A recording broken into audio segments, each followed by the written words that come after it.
In the 1960s, very early 1960s, I trained with the government microwave warfare establishment. I looked at all aspects of microwave warfare. And when I finished my time in the military, because I had a lot of expertise in the microwave field, I was asked if I would carry on with this research. And some people blow this out of all proportion. I was an agent.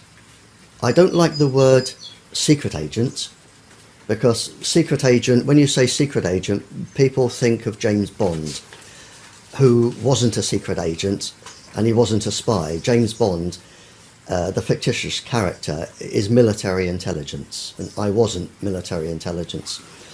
I was an agent. I collected information secretly, and I spent 11 years collecting information from spies who were a very small part of my work. I also questioned international terrorists, international criminals, anybody of immense interest I questioned, and I trained for quite a few years to learn how to do this.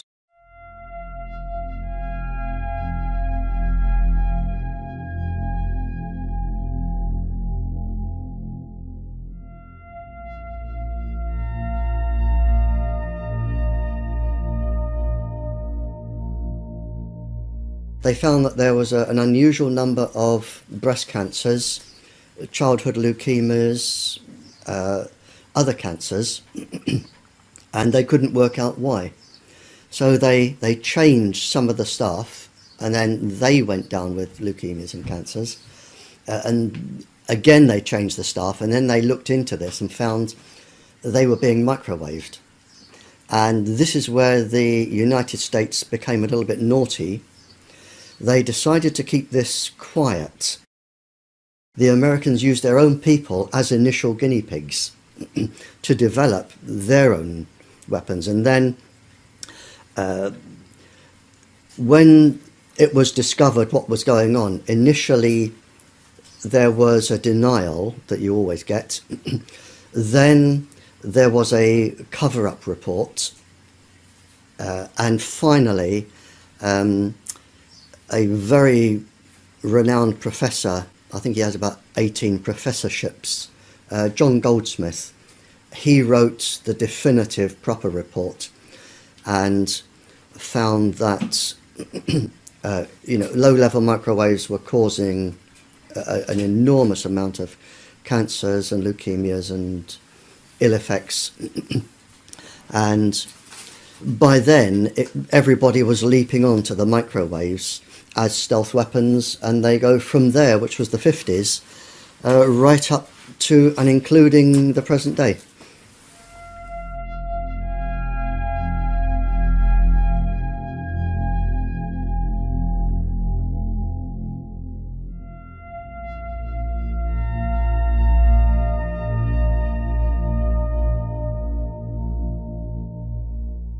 The ladies were protesting about having American missiles on English soil. Mm-hmm. And it was a peaceful protest. All they were doing were camping outside the perimeter of the American base. There was no violence, no swearing, no shouting. It was a peaceful protest. And it was found that from the American base, the ladies were being microwaved, and it was actually measured. They were being microwaved to make them sick. And in fact, when the figures came out, there was a disproportionate amount of tumours, personality changes, suicidal tendencies of the ladies. They were deliberately microwaved by the Americans for protesting about their base. With one pulse frequency, you can just make people so suicidal they can't be bothered to act like a demonstrator anymore. All they want to do is sleep or lay in bed all day.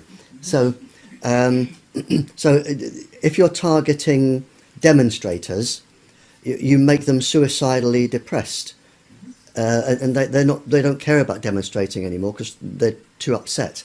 Whereas if you want to cause a specific psychiatric illness, you would have an infrared device that followed the person, and you would link it to a pencil-thin microwave source, so the microwave beam would always target a specific gland or a specific part of the brain or an eye or a heart.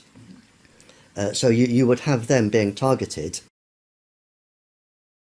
They can cause insanity, and it was an experiment. One of the experiments was to take an ordinary sane person, cause insanity, and have a psychiatrist who was unknown to everybody diagnose schizophrenia or paranoia or a psychiatric illness. Right. That was a successful outcome, and the person would spend the rest of their life in an asylum in misery, but to the government scientists that was a success.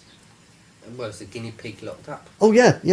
I mean, humans, the difference between humans are like guinea pigs. If they want to experiment on you, by the thousand they will, and you can be driven to insanity and death, and you just become a tick in a box, Right. without any so much as a feeling.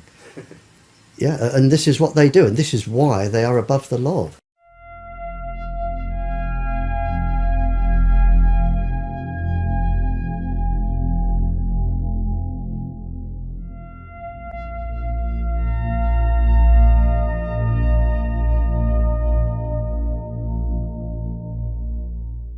It wasn't until around the 70s that this became secret.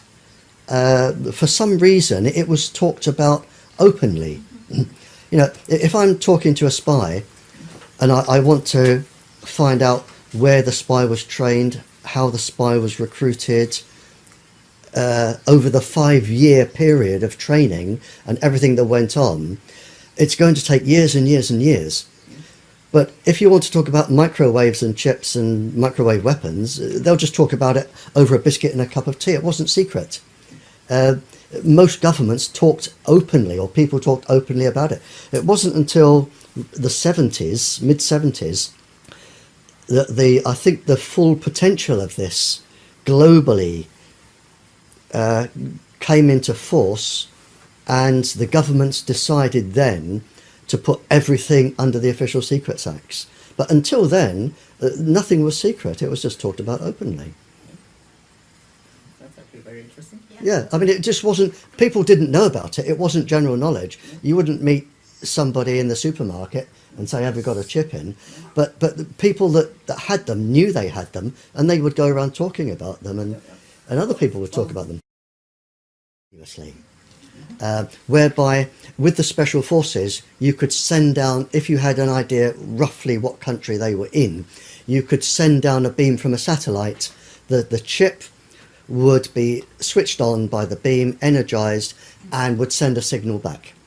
You've got that type of chip.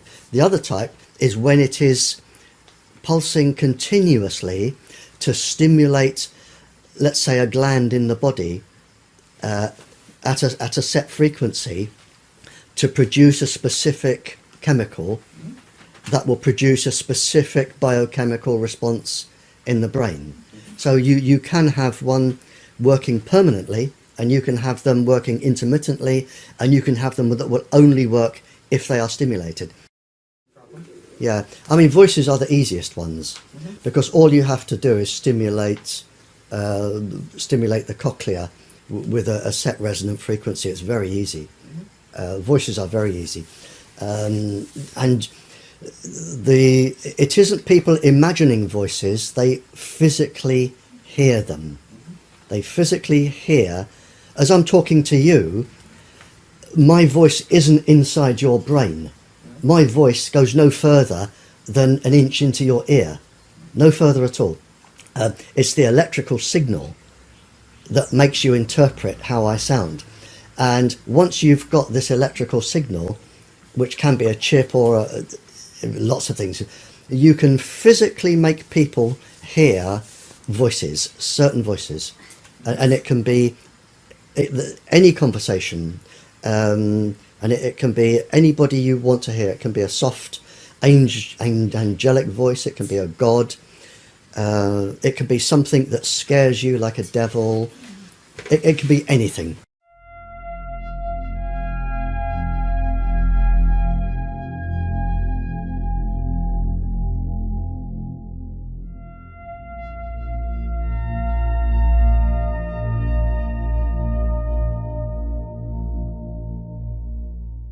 Fair enough.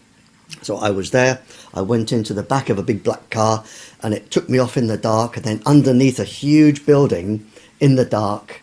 And I was suddenly thinking, well, hang on, this could be a bullet in the back of the head time. I'm getting uncomfortable here. But he took me out and took me to a room, and he said, I'm an international scientist, he said, and something is really, really worrying me. And I have to tell somebody who can tell the world. Now, I actually knew what he told me, I knew was going on anyway, because it had been discussed in other countries. But he said, it is now possible to genetically change bacteriums and virus, genetically change them. What has been developed now is if bacterium, they can lay, and yeasts, they can lay in the soil for hundreds of years in a dormant stage. And it's known by grave diggers or people who dig up old graves that it's possible when light comes on the bacterium to regenerate the bubonic plague that's been laying in the ground for several hundred years. It only wants that particular frequency, and bang, it's active again. You don't need more than 2 brain cells to work out where you go from here. Viruses are neither dead nor alive. They inhabit hosts. If I put a virus inside a dormant bacteria that I know I can spring to life, I go to Norway on a holiday, or Denmark, or Sweden. I just spread the virus around the forests with the dormant bacteria, and I come back. And I can wait, if I like, 100 years, 200 years, or 2 hours. Makes no difference to me. And then all I have to do with HAARP or a similar device is put the frequency, the microwave frequency, off the ionosphere down onto Norway. Whenever I feel like it, the virus will spring to life because their host has sprung to life.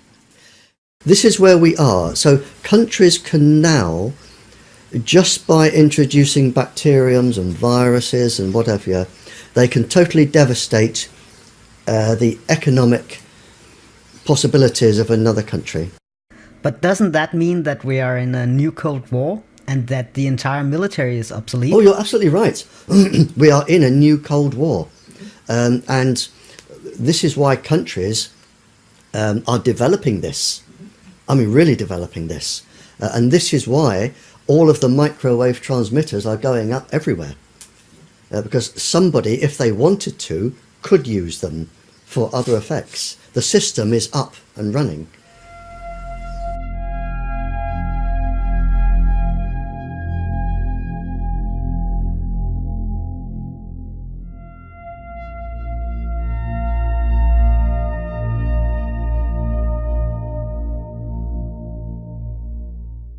In a 3-month period, I had 5 lady police officers in this house, all with cancer.